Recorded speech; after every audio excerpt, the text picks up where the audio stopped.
Mais d'abord donc, allons à Rennes où une marche blanche était organisée cet après-midi en hommage à une étudiante qui s'appelait Alexia Cotte.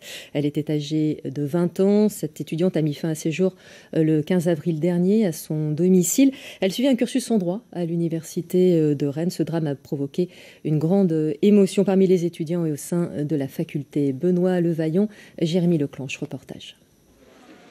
Ce visage, personne ne le connaissait vraiment.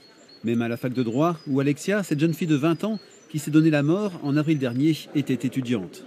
Ce drame trouve sûrement une partie de son explication dans la solitude, celle dans laquelle les restrictions sanitaires ont plongé bon nombre d'étudiants.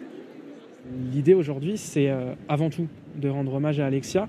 Et le message secondaire, j'ai envie de dire, mais qui est tout aussi important, qui n'est pas à négliger, c'est qu'aucun étudiant ne doit se sentir seul. Ils étaient environ 150, tous étudiants, à marcher dans le silence de la place de la République à la fac de droit. Là-bas, une lettre des parents d'Alexia a été lue. Essayez de vous souvenir d'elle si un jour vous vous sentez mal, ou si un de vos proches va mal, afin de tout faire pour ne pas arriver à ce geste ultime et désespéré. Et des roses ont été déposées devant le portrait de la jeune fille. Sur les visages, beaucoup d'émotions. Avec la pandémie, le mal-être étudiant est profond. C'est vrai que ça a aussi un impact sur ceux qui sont déjà seuls, et d'autant quand on vient de loin et qu'on n'a pas forcément d'ancrage dans l'endroit où l'on arrive pour nos études. Alexia venait de Dijon, elle suivait un magistère spécialité juriste d'affaires franco-britannique.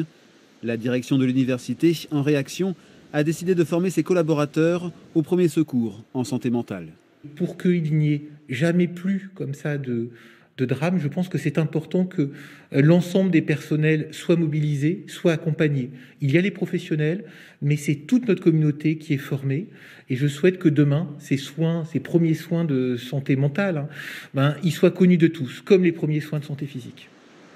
Le but est que la détresse qui a emporté Alexia ne touche pas d'autres étudiants. En attendant, une cellule psychologique reste en place à la fac de droit.